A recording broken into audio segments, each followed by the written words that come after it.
Paul Morris. He is the president of Jack Morris Auto Glass, and he's also got a long history of helping businesses reach success through other endeavors of his. I'm going to not belabor the introduction and go ahead and let Mr. Morris speak to you. Thank you very much, Andre. I really appreciate it. Thank you, Mayor Harris, for the opportunity to share our experience here at Jack Morris Auto Glass, which is my family's auto glass business. I'll start by saying that I really appreciate and thank the mayor and the health department for deciding that auto glass repair and auto repair itself is an essential business. So thankfully, we have been open during this emergency, and we are repairing the automobiles of the healthcare workers and the grocery workers and all those other people that we need. We need them to be safe in their cars, because as of today, it's still very risky to be driving, and having broken auto glass is risky. People are still dying out on the road, so we've got to keep safe cars. And I appreciate being declared an essential business. That's the good news. The bad news is there's a lot less driving going around with the government orders of restricted travel. So our business is way, way down. As you can imagine, our business is driven by miles driven, which means that we just don't have anywhere near the amount of business that we used to have, and we're losing money every day by staying open. If you've heard, your car insurance companies probably started giving you a rebate on your car insurance premium. Well, most of our revenue at Jack Morris Auto Glass comes from car insurance. And so that money that you're getting back is money that some of which would have gone to us. So we are suffering in that way. And in fact, all of our major competitors in the auto glass industry have already, in fact, long ago, furloughed a large portion of their workforce, reduced hours, reduced operating hours, and taken other cuts that they deem necessary. And but what I'm about to share is we were able to take advantage of some opportunities, some government programs that have allowed us to stay in business and not furlough a single employee, not lay off a single employee. And we have not reduced any hours. So all of our employees are getting their full 40 hours, and we have not cut any pay except for the top officers' pay. And so we're very thankful that we've been able to do that, despite when we entered into this period, when we were looking for these help, we were running low on operating cash as a business, and we're really in a tight spot. And these government programs kind of helped us. We first, well, let me first say this, safety first. The first thing we did in early March was develop a safety plan. And I think it's important that the private business community remember that we're not, we shouldn't be looking to governments tell us how to run our business. Now, the government's going to have to provide guidelines, and we need to look at those guidelines and follow those guidelines, but we need to do more than that. We need to figure out how to keep our customers and our employees and our community safe in the context of our business. And that's going to be a different situation for every business. So in March, we put together our own safety plan, and we put it on our website. And I think that's important, to communicate your safety plan that fits for your business, and put that out to your employees and put that out to your customers, so they know that you're taking this seriously and that you have a plan. And that will help people feel comfortable doing business with you. And it'll help your employees, who are certainly, many of them are very fearful of this situation. And we're asking them to come to work when a lot of people are staying home and feeling safer at home. We're asking our people to come to work. And that's a very difficult situation. And the answer to that is communication from the leadership, telling them what our plan is and what we're doing. On the other hand, as we get further into this, I'm finding that some of our employees are getting used to this risk, maybe a little bit too much, and they're not being as vigilant. So we've got to constantly remind people to stay vigilant in following the safety plan. Back to the funding. How did we stay in business? How did we keep operating? How did we not furlough a single worker or reduce hours? We first looked at the Small Business Administration's forgivable loan programs. And there's at least two that we looked at. The first we explored was the Emergency Economic Injury Disaster Loan, the EIDL. For that, you would apply directly with the Small Business Administration on their website. And the most attractive feature of that program is a forgivable advance of up to $1,000 per employee for up to $10,000. And if you apply on their website and get through their website, which has been difficult, but they actually deposit the money into your account, your operating account, within 3 days. That's their promise. Now, I've heard a lot of experiences with that where it's been a lot more difficult than that, but I've also heard some success stories. And to the extent that that $1,000 per employee up to $10,000 is used for eligible purposes, meaning paying your employees and rent and some things like that, it's forgivable after you paid it. So it's entirely forgivable. And on top of that, you can qualify for more money on top of that just as a loan. And it's a low interest loan that'll help you with liquidity during this period. We looked into that. For our business, that was not the best fit. We have 95 employees, and $10,000 was not going to get us through a day of our payroll. So we went with the Paycheck Protection Program, the PPP, which I don't hesitate to tell you too much about it, because frankly, if you haven't already applied for it, it may be too late. As of today, they are running out of funds, but I'm also told they might actually issue more funds for that. So I will go ahead and tell you about it. It's an alternative to the Emergency Economic Injury Disaster Loan Program. You can't double dip and get both, or at least you can't take advantage of the forgivable feature of both. You apply, instead of directly through the SBA for this program, the Paycheck Protection Program, you apply with your bank. Local banks have been great at doing their best to do with this, but we went through hell trying to get this money, and eventually we're successful. But it was only because we had read the bill before it passed, and we're on top of our local bank and trying to get our application in. And really, we got the money at the very last possible moment of that first round of funding. It's a first come, first served program. There's not enough money for small businesses allocated to it. So it's a very difficult program to take advantage of. But once you're able to take advantage of it, if you are, it gives you a loan in the amount of 2.5 times your monthly payroll. So whatever your monthly payroll is, you times that by 2.5, and that's the loan amount. That loan is forgivable to the extent that you use the proceeds of that loan during the next 8 weeks after you get the money for eligible uses.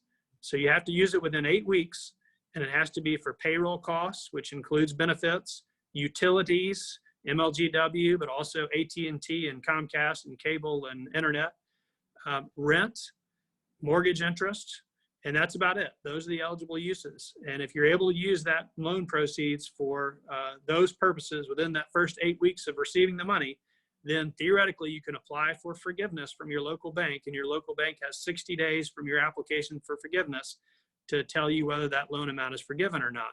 There's a lot of questions about what the requirements are for forgiveness. So we're not counting on forgiveness at this point, but hoping for that. And if you don't get forgiven, or to the extent that you don't get forgiven, then that turns into a real loan, but it's got a very low interest rate. It's a 1% interest rate that applies, and it's maturity. You get several, a couple of years to pay it back. So it's a very good program. Another program that we are taking advantage of is the Families First Coronavirus Response Act. And this is for paid sick and childcare leave. And this only applies to businesses with fewer than 500 employees, but it does apply to every business with fewer than 500 employees. Whether you apply for it or not, you're subject to this law. And basically what this law requires of you is to provide paid sick and paid childcare leave to your employees. For sick, you have to give up to 80 hours of paid sick leave for anybody that's seeking a diagnosis of coronavirus, or has been diagnosed with coronavirus, or has been told by a doctor to quarantine for coronavirus. You have to pay them up to 80 hours at the regular pay rate. For anyone who has a child whose place of care, school, daycare, summer camp even, is closed because of coronavirus, you have to provide up to 12 weeks of 2/3 pay leave to those employees who certify that they are the only suitable person who can take care of that child. If they certify they're the only suitable person to take care of that child because the normal place they would have that child can't do it because of coronavirus, even if it's a grandparent who doesn't feel comfortable taking care of that child in the summer, then they qualify for that 2/3 paid leave. And you, as the employer with fewer than 500 people, are required to give that to them. So that's the responsibility. But the good news is that the government will allow you to take a deduction on your normal payroll taxes. So the amount that you normally deposit every quarter with the IRS for Social Security taxes or withholding taxes, you can actually deduct from that amount the amount that you paid your employees. So this is why this is such a great opportunity, because you're keeping your employees, they're not working, and you don't have enough work for all of them to do anyway, but you're keeping them paid, and you're having to front the money, but you're able to deduct that amount from your Social Security and withholding. So you actually get the 100% employer payroll tax credit to cover all of that paid leave. And so that's really helped us because we want to keep all of our 95 employees employed, but we don't have work for that many. So the ones who are able to take this child care leave or even the sick leave to the extent that applies, we encourage it because we're able to get 100% credit on the payroll that we pay them. And that allows us to keep our employees and also allow them to be home to do what they need to do to take care of their child or to take care of a sick relative or to take care of themselves. One of the challenges with this program is you need to document the reasons that they're taking off. The IRS is telling you to have documentation. Meanwhile, the CDC is telling you not to ask for doctor's notes. So the federal government's giving you conflicting guidance. We're following the CDC's guidance over the IRS's at this point, but we are making good faith efforts to get documentation where we can about the medical reasons for the leave, so that if the IRS audits us, we'll be able to show them the documents justifying the tax credits that we got. You can't double dip with the other programs with this sick leave program. So in other words, instead, if you're taking a credit for the sick leave, you can also use that credit as an amount that you get forgiven for your other loan. There's a lot of other programs that I didn't find useful for us, and so I'm not an expert in, so I'm not going to go over those. But suffice to say, there are other great programs out there that might be able to help you better with liquidity and funding. I will mention that because of the enhanced unemployment insurance, there is actually a chance that some of your employees may be better off if you lay them off and they get in this enhanced unemployment. They're getting an extra $600 per week from the feds on top of the up to $275 per week from the state of Tennessee. That's $875 a week, which on a 40-hour work week equates to $21.87. If you have employees making less than $21.87 an hour, they might be better off being laid off. But the big catch is that there's two catches. One, that only lasts until July 31st. After July 31st, that $600 a week goes away unless they extend it. So, they would theoretically not have a job after July 31st unless you draw them back. The other catch is that I'm hearing from our Department of Labor, Tennessee Department of Labor, they are overwhelmed. So getting those benefits out to people, it's taken up to 21 days, maybe longer. So it sounds good, but it's been difficult in the interpretation.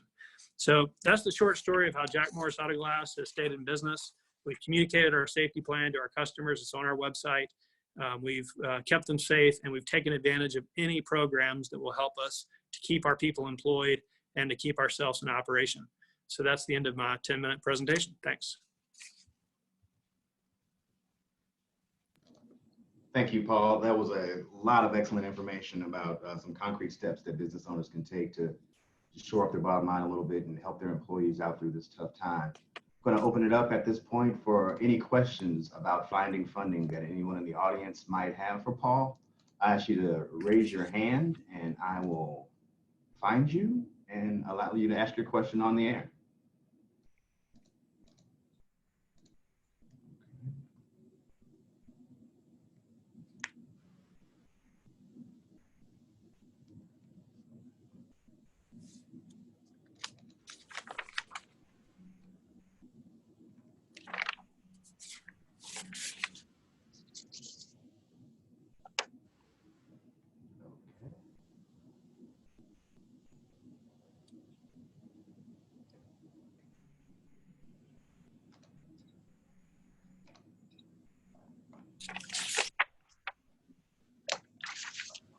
All right, got our first question. Mr. Ross. Can you hear me? Yes. Okay, yes. This question is for Paul. As it relates to the sick leave program, does it apply in any way to a 1099 worker?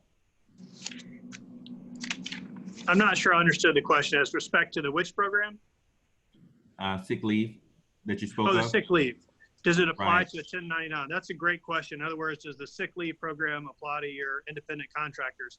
I do not believe that it does. I'm a lawyer, but I'm not practicing law. Todd might be able to answer that question later in the presentation, or maybe he'll look it up in the meantime. I do not think that it does. I think it does. I think it does apply just to the employees. I do know that unemployment has been expanded to apply to 1099s, but I don't think the sick leave has applicability to 1099s. On that topic, though, one thing I will mention for employees, we did develop separate leave request forms that we haven't found any models for, but that kind of dictate what the 6 reasons are that you're allowed to take the sick leave, and also provides the documentation you have to provide to get the IRS credit. I definitely recommend that as you go into those and take advantage of those sick leave programs, that you know what documentation the IRS is going to require to get those credits, because I don't want us to fall into a trap where the government tells us we have to provide paid sick leave for up to 12 weeks for childcare, but then tells us we're going to get a credit, but then on the back end, we didn't get the right documentation. So I definitely recommend that you, and if anybody wants to reach out to me, I'd be happy to share the form that we're using for that purpose. Thanks, Paul. All right, Mr. Fisk.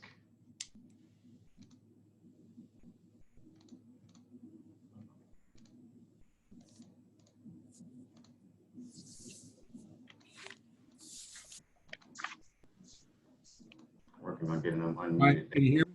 Yes, I can hear you. Sorry about that. Hey, Paul, from the time you submitted that on the first round of the PPP, I'm in this, I missed out on the first round and hoping to win a lottery ticket here in the second round. But from the time that you submitted that through the bank, did you get anything back from the bank as any sort of confirmation that it had been submitted to the SBA at that point? And So, go ahead. No, I was going to, unless you finish your question, go ahead. Yeah, so at that point, did you get anything back from the bank saying, okay, we've submitted it to the SBA? And then at that point, did you have any communication back from the SBA, or did it then come back from the bank? We applied on April 3rd, which was the first day that you could apply. We had prepared our application the week before. We applied on April 3rd, and we just agonized day to day waiting to hear something back. It felt like months, but I think it was just a few days before we received from our bank a confirmation number from the SBA. And that's what you're looking for, the SBA loan confirmation number. That loan reference number from the SBA is not provided to you directly, it's provided to your bank. And once the bank has that number from the SBA, what that means is that the bank has submitted your application to the SBA using the SBA's E-Trans system. And the E-Trans system has submitted back to the bank a loan confirmation number. What that does is reserve your allocation of funding. It doesn't actually put the money in your bank, but it reserves your allocation of funding.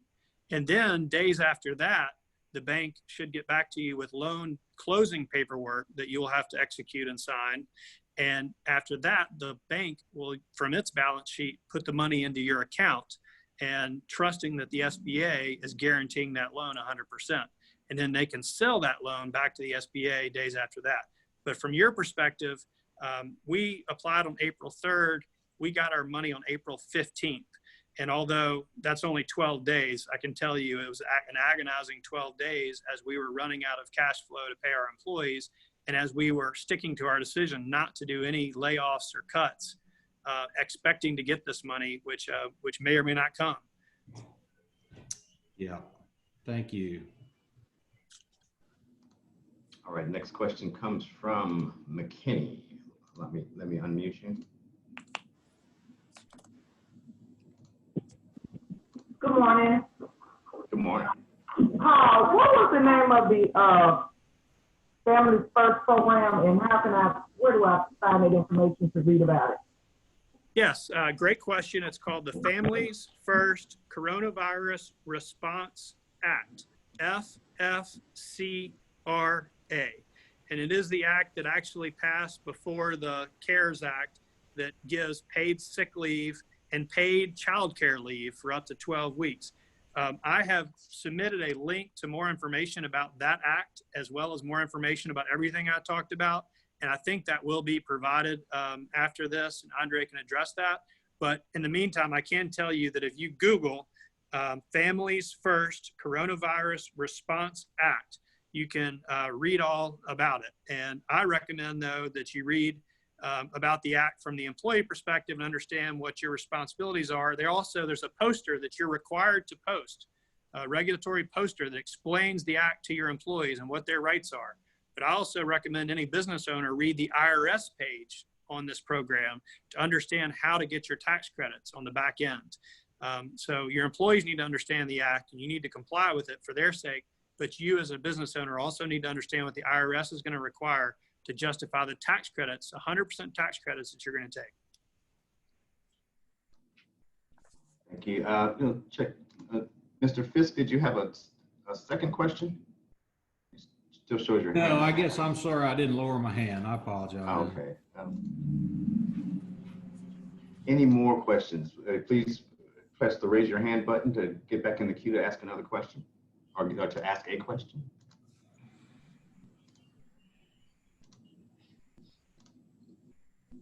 All right, we got Studio 811 online.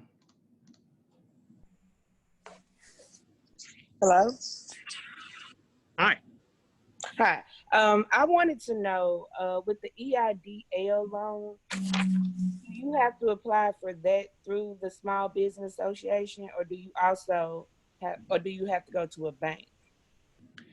Good question. The answer to that is you apply directly with the Small Business Administration through their website. Their website has a portal for you to apply for that EIDL, that Emergency Economic Injury Disaster Loan Program.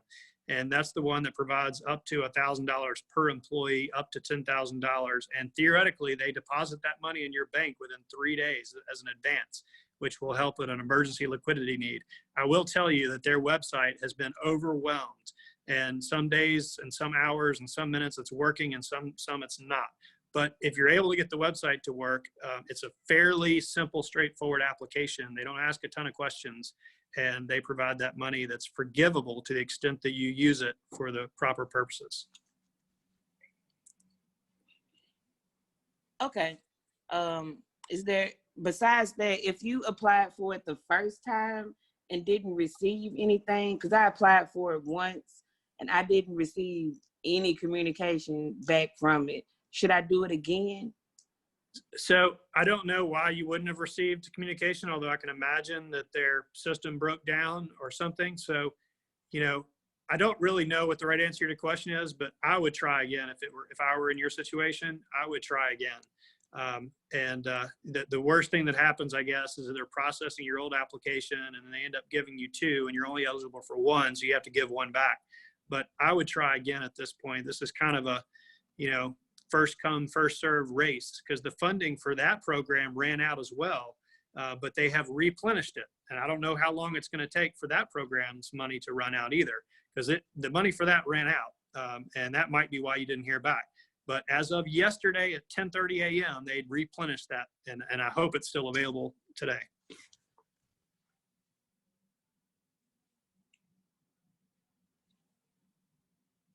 Thank you. And we have a question from Mr. Ross. Yes, Paul, I wanted to add on just because I did receive I think it's the EDIL. So I did receive that. And the way it happened is I applied on April the 2nd, and they did tell me 3 days, but it actually just hit my account yesterday. So that's about 4 or 5 weeks, you know. So just to let the young lady know that if she put it in, it is agonizing because it's definitely not 3 days, but it did finally come yesterday. That's great news. I appreciate you sharing that, because like I said, we weren't able to take advantage of that program. So I'd heard lots of stories, but I'm glad to hear that it came through, but I'm not surprised that they didn't keep up their promise to do the 3-day thing. But that's an agonizing couple of weeks for a business person who's got expenses, and that's a tough situation.